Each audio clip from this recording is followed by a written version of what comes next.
Thank you very much for the invitation. I hope everybody is well and mostly sane. It's been a very difficult year. I especially feel for undergraduates, you should be having a wild time, and instead you're locked up, and also locked up having to listen to me talk to you. So hopefully I'll entertain you for 40 minutes or so.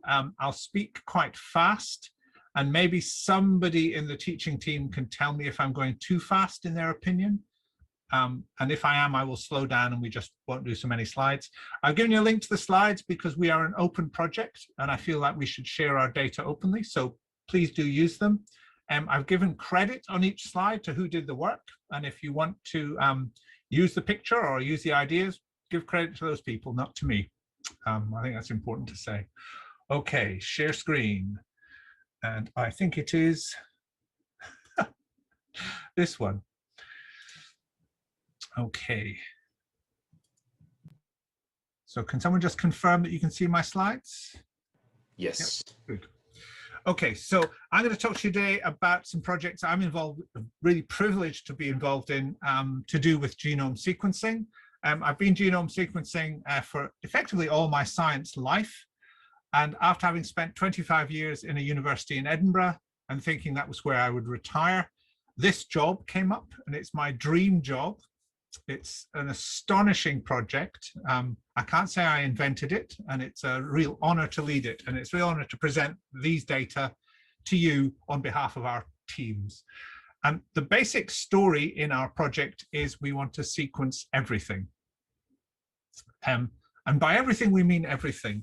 So nearly 3 years ago now, the Earth Biogenome Project, which is a collaborative of people from around the world, published a paper in PNAS suggesting that we should sequence all eukaryotic life on Earth.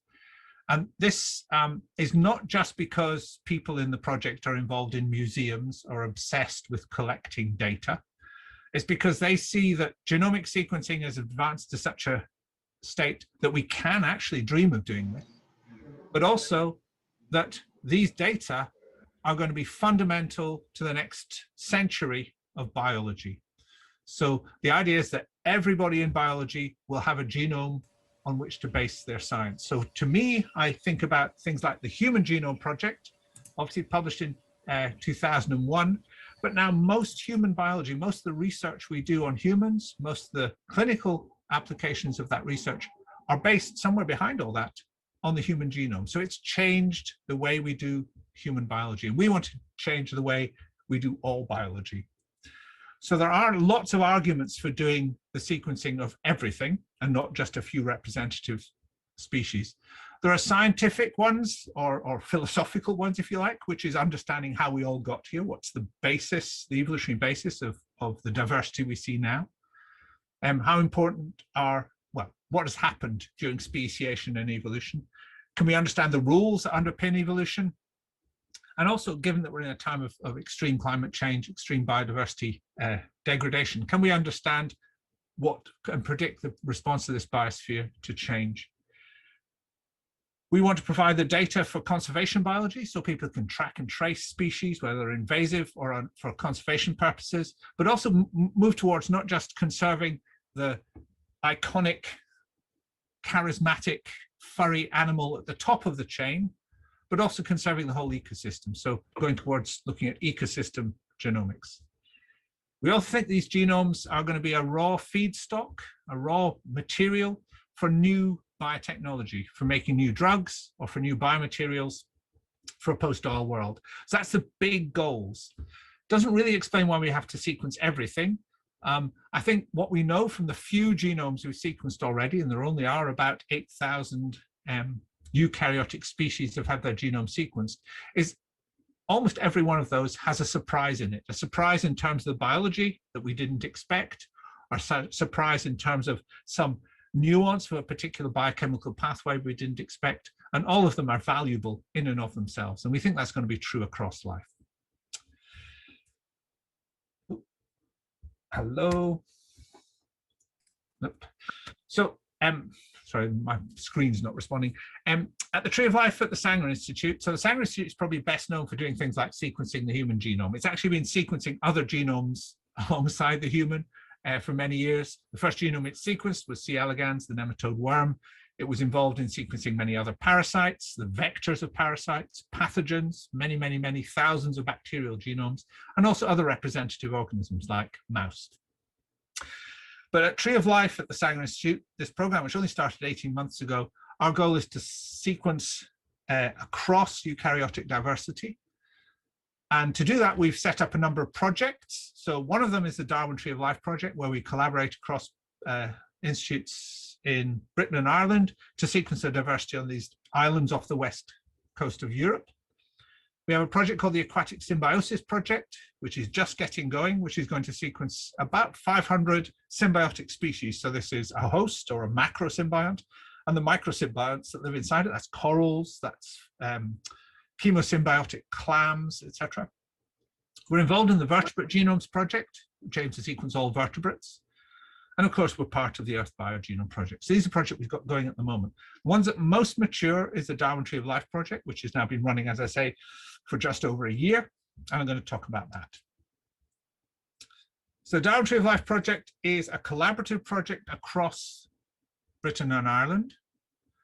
It's a project which brings in people from biodiversity, conservation, museums, botanical gardens, sequencing and analysis to try and understand the genomes of the species that live on the islands and also around them. It's based on this idea, which we take from Darwin. He traveled the world in the Beagle famously, but then spent the latter part of his life at one house just south of London in a place called Down. And from that house, he understood the whole world. He did experiments in his garden, but he corresponded with people widely and understood the whole world. And we think by looking in our garden, which is these islands off the west coast of Europe, we can help understand the whole world. It's one of the best known biota in the world. So there have been natural historians describing the animals, plants, fungi, and protists that live on these islands and in the seas around them for centuries. And we have really good location records, so we know where to go and find things. And there's a really strong community of people who are working on these species. So we've taken Darwin's tree and we've put it over the top of Britain and Ireland, and this is where we're going to work.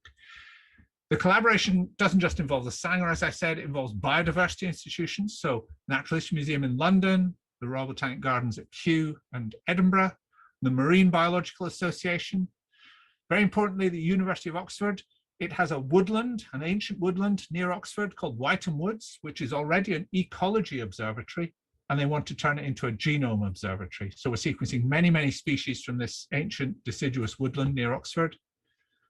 And then our sequencing and analysis partners, including Edinburgh, Cambridge, the Earlham Institute, and our data presentation partner, if you like, which is EMBL-EBI, the ENA, European Nucleotide Archive database, and Ensemble, the genome database. Just a quick mention about the Earlham Institute and Oxford are also involved in a really blue skies project looking at protists, so single-celled eukaryotes. And the number of described species of protists is very low, but the expected number of species is very high. And so there's a lot of interest in how do we get to sequence the genomes of this vast diversity of single-celled organisms. And so the Earlham and Oxford are working together to try and work a method for doing single-cell genomics on otherwise undescribed protists from marine and freshwater. So we have some funding from the Sanger Institute and also a special award from the Sanger Institute, from the Wellcome Trust. And with that, we've gone ahead with our first 3 years, which is a pump priming project to collect lots and lots of species and sequence about 2,000.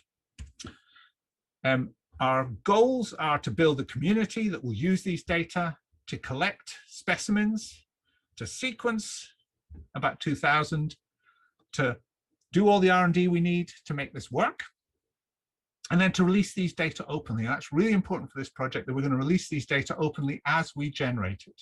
So at the moment, there are just over 100 species from Darwin Tree of Life in the public databases. These have been released openly for reuse. So there's no embargo or anything on them. You can go and pull those genomes down now and use them. This is the size of the problem, or this is how big our playground is. There are about 70,000 species being described in Britain and Ireland. That's only less than 5% of all the species on the planet. So if we sequenced all of those, we wouldn't really even have started doing the Earth Biogenome Project. We've just done 5%.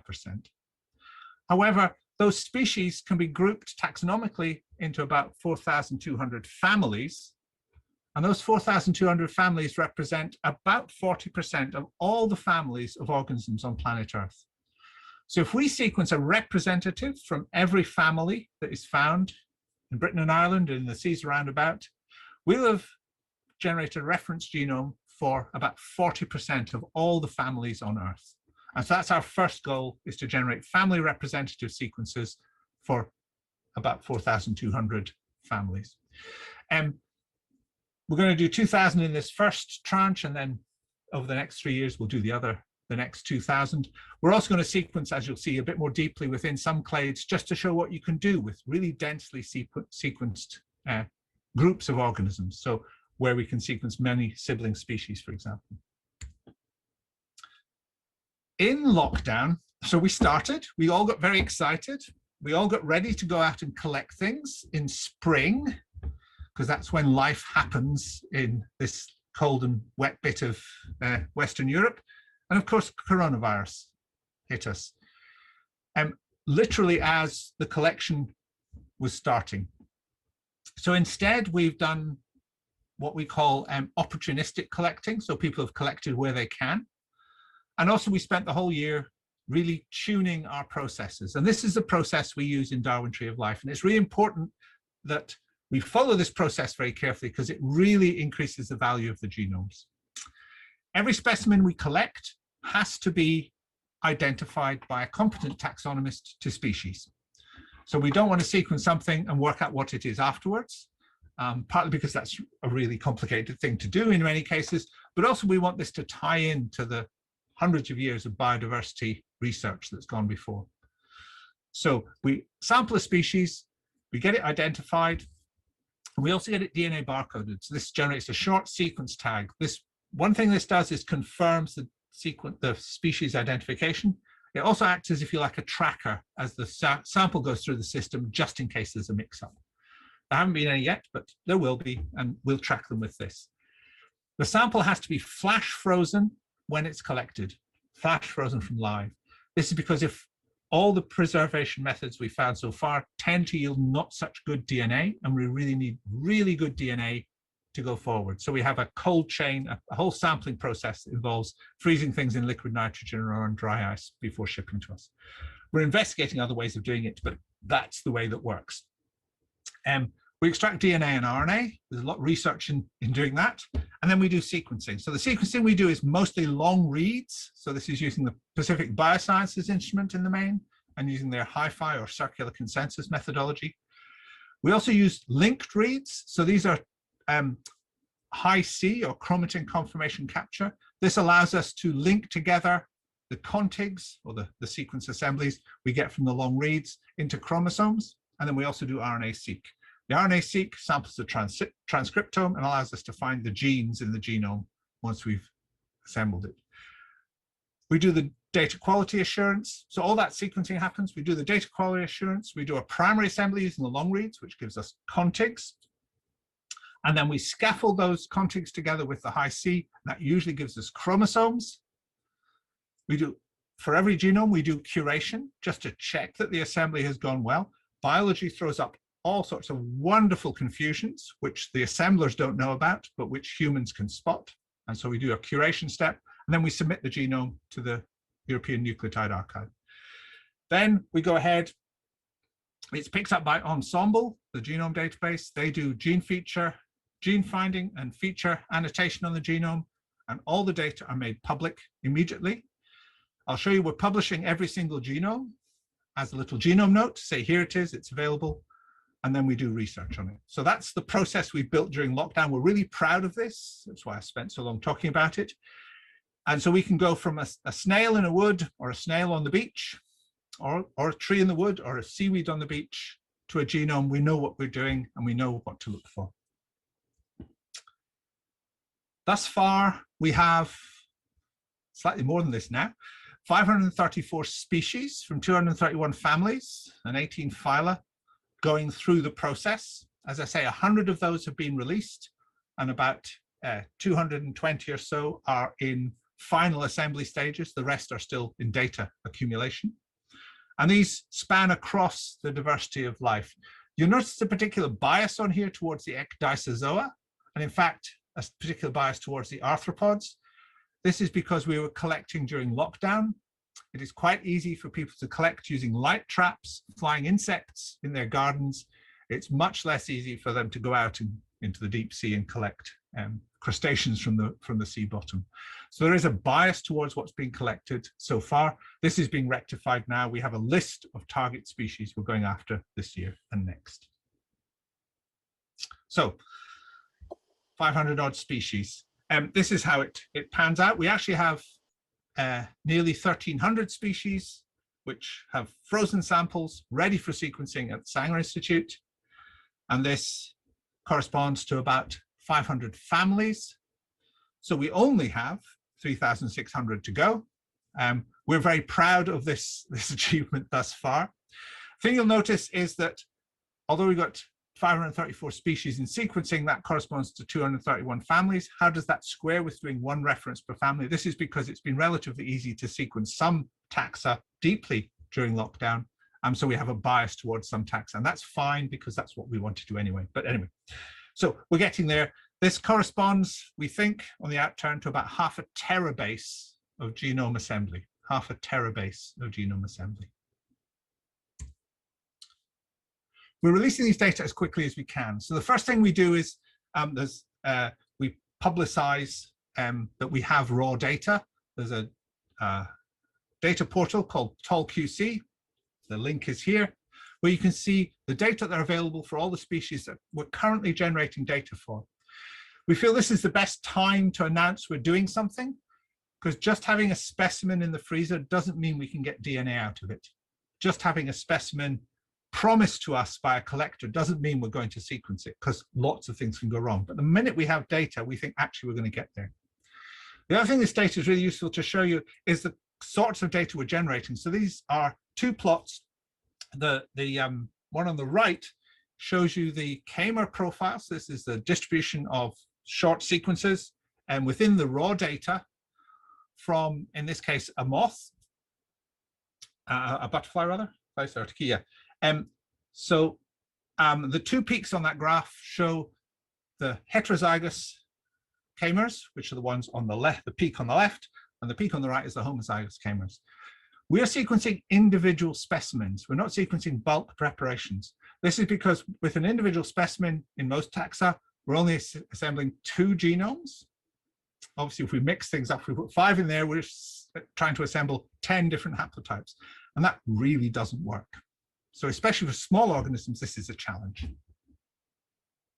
Okay, so we're sequencing individual organisms, getting about 25-fold coverage in hi-fi data, this PacBio data. The plot on the left is a Hi-C plot. This is this chromatin conformation capture data. And this shows you a plot that's to do with data before it's curated. The signal on the diagonal shows you the signal that confirms the assembly of the particular contigs that are going in. The signal off the diagonal, which is symmetrical, shows you the links between contigs. So somebody's got their microphone on. So the signal off the diagonal shows links between contigs, which suggests that these maybe should be joined together during curation. So this is what we do to move from the contigs to the chromosomes. Our data are already in ENA. There's an overall bio project. This one you can see here, 40665, that's where all our data will appear under. And so you can see all the samples. So as we get samples in, make data and make assemblies, they'll be up there. There's also a DNA portal. And just for fun, just because it's nice to do so, here's a list of the first 50 that came out. A lot of these are moths for various reasons. There's also Bufo the toad, etc. So that's what we've done. So the data are available. For each genome, we're publishing what we're calling a genome note. This is being published openly in Wellcome Open Research. Each genome note will tell you that this species and this individual of this species has been sequenced, where it comes from, what the genome looks like, how good it is compared to other genomes, and will tell you that you can use the genome for anything you like. This is the first one we published, the red squirrel. The red squirrel is obviously found from Ireland right across to Korea. So this red squirrel genome, which happens to be a red squirrel from the north of England, is a genome which is going to act as a reference for red squirrels across Eurasia. So it's really important it's out there and available for use. And each genome note credits as authors the person that collected, in this case, someone in the red squirrel group in Lancashire, the person who identified, the person who sequenced, the person who assembled, the person who submitted. So we're trying to give credit where credit is due for each genome. So yes, we will be publishing 2,000 papers during this project. Sounds like quite a good investment. They'll all be very small notes like this, almost automatically produced. Okay, but it does tell you this genome is available for use. We've got various websites and portals that you can go and look at to get the data. I told you about QC. We have a Darwin Tree of Life website. There's a portal for data that's inside ENA, and there's also a special part of Ensemble which collates data to do with the Tree of Life. So all the data is open and immediately usable by you. Just say one of the tools we had to build for Darwin Tree of Life, which is actually useful for everybody, is something we call Genomes on a Tree. This is collating genome data about species so that we can use data from species where we have data to estimate things for species where we don't have data. So for example, this is to do with trees in the genus Quercus. So this is oak trees. And this gives a series of estimates, for example, of how big its plastid genome is, how big its mitochondrial genome is, how big its nuclear genome is, how many chromosomes it will have, so that when we come to do the assembly, we can use these data to estimate what we should see. It also allows us to declare that Darwin Tree of Life, priority, is going to sequence one of these. And so you can go look here and see for your species of interest, whether or not it's on our list, whether it's on our family representative list, some other priority list, or whether it's just on the long list of species that live in Britain and Ireland. Anyway, so that's Genomes on a Tree. I didn't put the web link up, which is naughty of me. It's goat.genomehubs.org. I shall put it on these slides so you'll have it afterwards. Okay, so here's our process. It's wonderful. It's not that there aren't any challenges.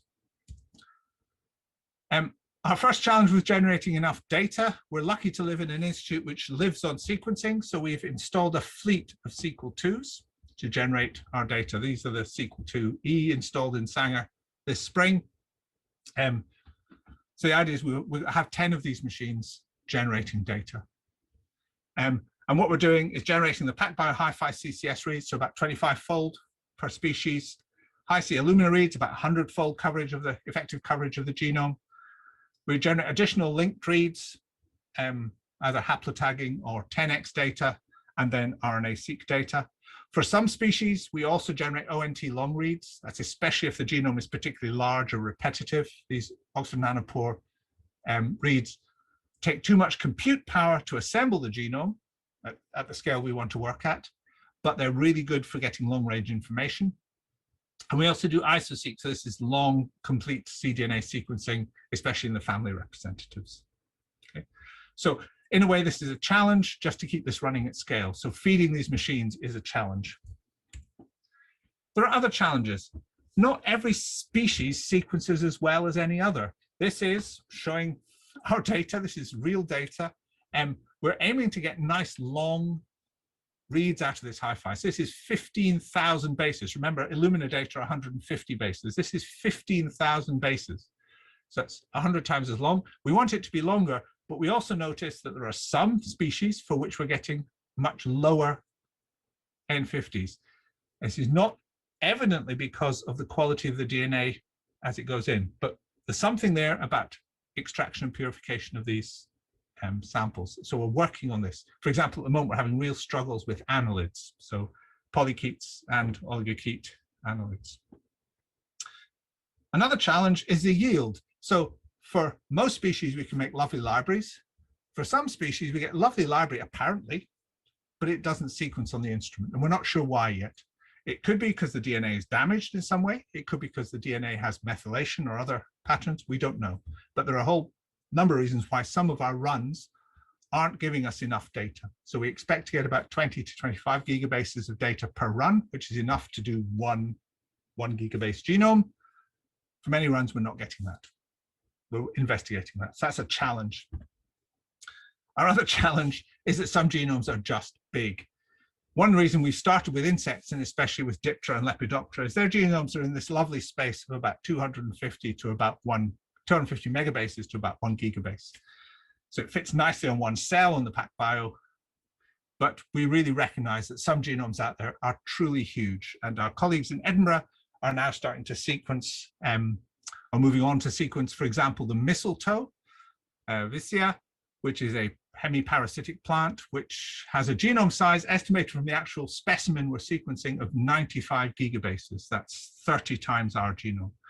So that's going to be fun or impossible to sequence, depending on where you are. So they've started. We will have a sequence of mistletoe, and it will be beautiful. It might take slightly longer than we think. So this is a challenge. Just to say, we've done we can do some things already. So we've got this deeper sampling of Lepidoptera, because Lepidoptera are easy to collect during lockdown. But what this allows us to do is look at genome evolutionary processes inside one taxonomic group. So we have actually approaching 100 Lepidopteran genomes on the way. There's about 30 or so of them published in ENA already, and there's another whole number coming. So this allows us suddenly just to ask about processes across the entirety of Lepidoptera. So we're doing families, but also delving deeper. And if you're interested in Lepidoptera, come and talk to us, email me, and we'll get you in on the Lepidoptera analysis group. Because many of the species that are found in Britain, of course, found everywhere else. In fact, Britain may be the very edge of their range. And just to show what we're getting with these Lepidoptera, the green dots on this graph are the genomes before DTOL, if you like. I was involved in several of these, and they're rather embarrassing now. I look at them in this ground. I was very proud of them at the time. These genomes go up to about a gigabase and a bit. Most of them are relatively small. But previously using Illumina and even using paired read, paired end, make pair, etc. Illumina, we were only able to get N50s, contig N50s in these genomes of less than a megabase, and a few of them more than a megabase, and two of them on here where people worked really, really hard. That's Danaus plexippus and Heliconius melpomene. We had chromosomal assemblies. However, just out of the box are hi-fi assemblies. This is before we do any of this scaffolding and polishing. Our hi-fi assemblies, almost all of them beat every single previous assembly. And once we start scaffolding, the N50 that we're getting for these scaffolds is what we'd expect from chromosomes. And we can show that these assemblies actually are chromosomal. We can find telomeric repeat at the ends. The one I marked here, Lysandra belargus, it's one of the blues. It has a very different karyotype from most, or the vast majority of Lepidopterans. It has many more chromosomes. And while most Lepidopterans have a chromosome count of about 30 to 31, Lysandra has about 50% more chromosomes, and lo and behold, it has a much smaller N50. So that one we can explain why its N50 is smaller, is because it really is, there's no way we can get an N50 bigger than that. So we can generate Lepidopteran assemblies which are chromosomal really quite easily. Just to say, that's not all we get from the assemblies. We also get everything else that's in that moth. Here's a buff tip moth, Phalarobocephala. As you'd expect, it's got a nuclear genome, and that's been assembled to chromosomes. As you expect, it's got a mitochondrion, very small compared to the nuclear genome, but we've assembled that. It's a circle. Also in this moth were three complete bacterial genomes, all of them from the genus Wolbachia, which is a reproductive parasite of many, many terrestrial insects and some nematodes. And we could identify, because the read quality, the hi-fi read quality is so high, we could identify these Wolbachia data came from 3 separate genomes, one in supergroup A and 2 from supergroup B. The 2 supergroup B genomes are very, very similar, but they're different enough that we can assemble them separately. So from this one moth, we have 5 genomes. That's something we're trying to do with every single specimen we sequence.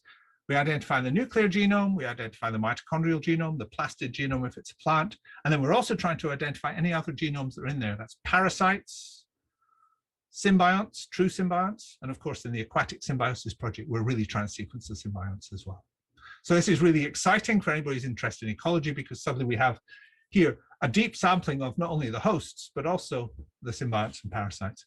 Unfortunately, we're only sequencing one individual per species, so we have no idea of prevalence. We have no idea whether every Philera bucephala has got 3 Wolbachias, or whether it's just that moth, or even that population in Whiten Woods. But anyway, these genomes will be being released as well as, if you like, bycatch, as the other things you catch in the net when you go out fishing. And just say, this is not me. I get to give the talks and so on, but these are the people actually doing the work, and it's a lot of people. So these are the people across the Sanger Institute, but also across all our other collaborators who are doing the collecting, the identifying, the informatics, the sample extraction, the sequencing, the assembly, the curation, and the databasing. So it's taking a lot of people, and this slide gets, the text on it gets smaller and smaller every time I give it, because more people join the project. So just to say, it's a collective, real collective effort, and everybody's learning stuff from this, whether it's the taxonomists learning to identify things better, through to the assemblers learning how to do the assembly better, through to the databasing people who are really getting excited about the depth of data they're going to have for this. Okay, are we officially at half an hour? Yeah? Yep. Yep, so I'm going to give you 15 minutes of some biology. That was, I don't know what that was a sales pitch, was it? I will now give you 15 minutes of biology, very quickly, about something we can do with these genomes, which we couldn't do before. So the exciting thing about these genomes, as showed with the with the Lepidoptera, is that they're chromosomal. It's telomere to telomere, all the chromosomes. And before that was very rare. We can do it with small things like bacteria, we get a chromosome. And with model species, there are lots of chromosomal assemblies.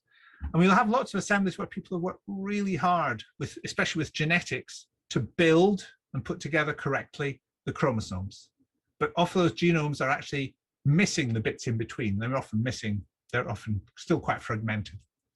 But these chromosomal assemblies really allow us to start asking, what's the biology of chromosomes at the sequence level? So sequence everything. And we can now look at things like chromosome structure evolution. So these plots are all from various different places, but they're all people starting to look at how do chromosomes evolve? How are these units of heredity? How do they evolve? And different eukaryotes have got different numbers of chromosomes. The smallest number is 1. There are several species out there. There's an ant, there's a couple of nematodes, which have 1 chromosome. So they have n equals 1. And they're diploid, so they have 2 chromosomes in each cell. That goes right up to species with several hundred chromosomes. So especially in plants, there are some polyploid ferns where n is several hundred, and the genome is organized as several hundred independently assorting units. So this has real impacts on the way evolution happens, for example, the way genes can independently assort. But also the chromosome itself is a unit which is structured by evolution. So genes on a chromosome are linked and linked strongly, and therefore their evolution is conditioned by what else is on that chromosome. Their evolution is conditioned by recombination rate, and recombination rate differs along the chromosome. And all sorts of other things about organismal biology and genome biology, like presence and absence of repeats and how retrotransposons and transposons can replicate, change along a chromosome. This is the first animal genome that was ever sequenced. It's the second eukaryote that was ever sequenced. It's Caenorhabditis elegans. Half of it was sequenced at the Sanger Institute, half of it was sequenced at WashU in the States. It has 5 autosomes and 1 X chromosome. I like to call it the SI unit of genomes. It's 100 megabases. It's actually about 103, but anyway, it's 100 megabases, which is a nice SI unit to have. It's got about 20,000 genes.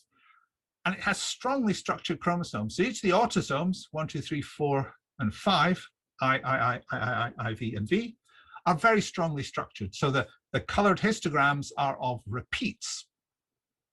So you can see that repeats tend to be found at the ends of the chromosomes, and the centers tend to be repeat poor. There's a very strong reason for this. So other things co-vary with the repeats. For example, the GC content is more variable in the ends of the chromosomes, what we call the arms, than it is in the middle. Genes tend to be slightly longer on the arms, and therefore gene density tends to be slightly smaller on the arms, but it's not a strong signal. But what we do know is the genes in the middle of the chromosomes, where there's less repeat, tend to be more conserved. So very highly conserved genes tend to be found in the middle of C. elegans chromosomes. So these, for example, are genes which have homologs in yeast, but the ones on the arms tend to be newer. Okay.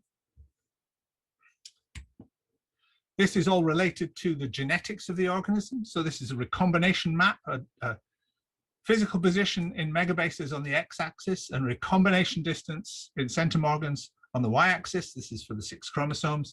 And I hope you can see there are 2 inflection points in each chromosome, including the X, suggesting that the centers of these chromosomes have experienced less recombination than do the arms. And so this immediately suggests a force that's driving the structure of those chromosomes, which is recombination. So more recombination tends to result in higher mutation rate. Higher mutation rate would tend to result in greater diversity in sequence content and probably gene content as well. So this is likely to be the driver.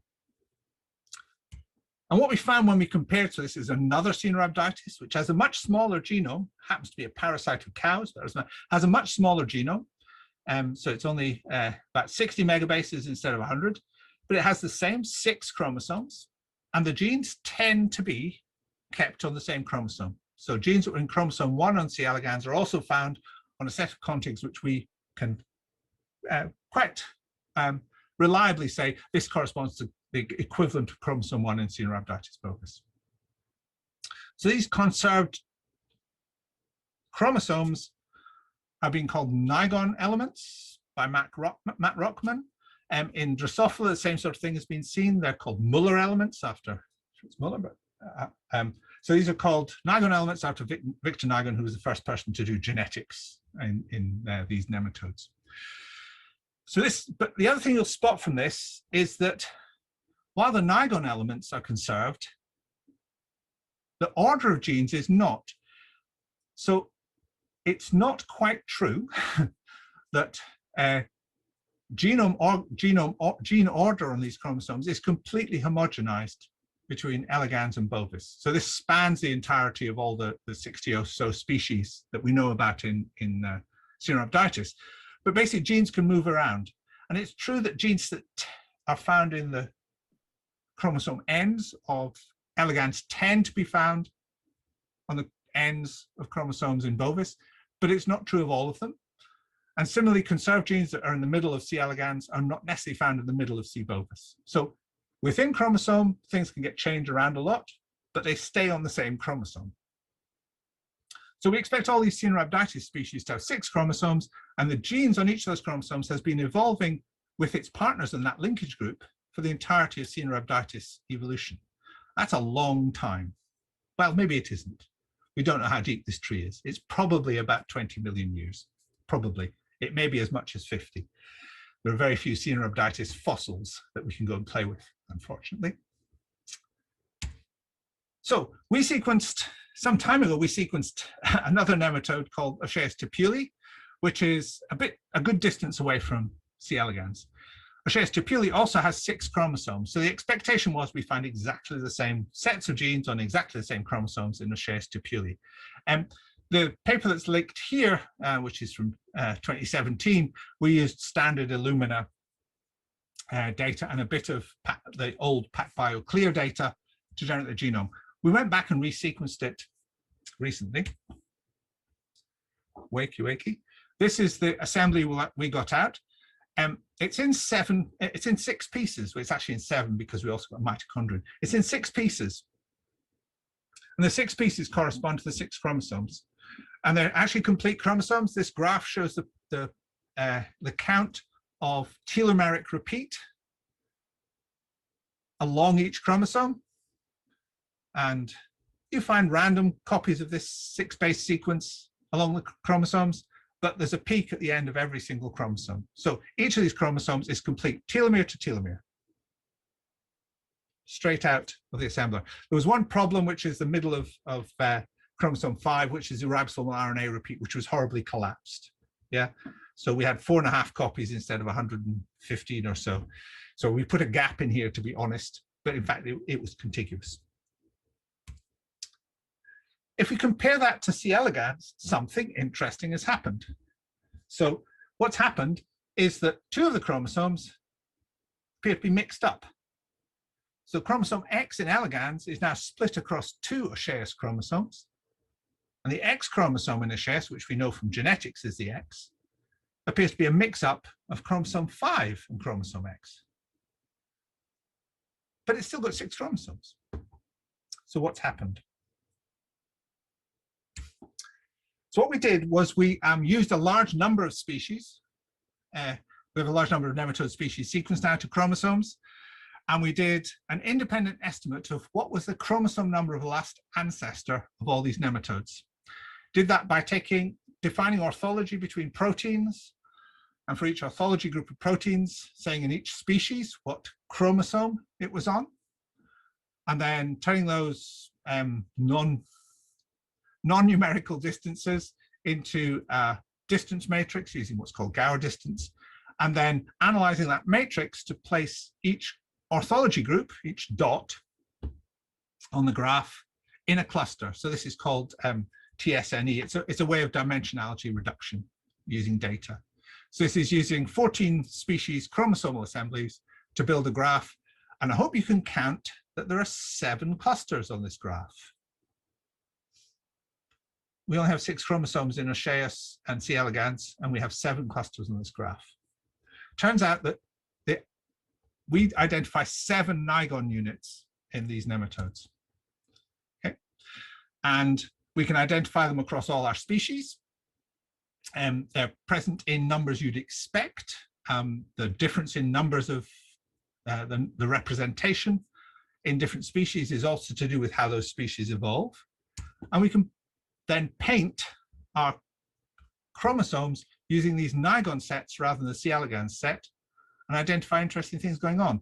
So chromosome 5 in Aucheus is actually homogeneously declared to be Nigon N. And the X chromosome in Aucheus is a mixture between Aucheus, so Nigon X and C. elegans 5. Or the Nigon 5, or Nigon E, which is chromosome 5 in elegans.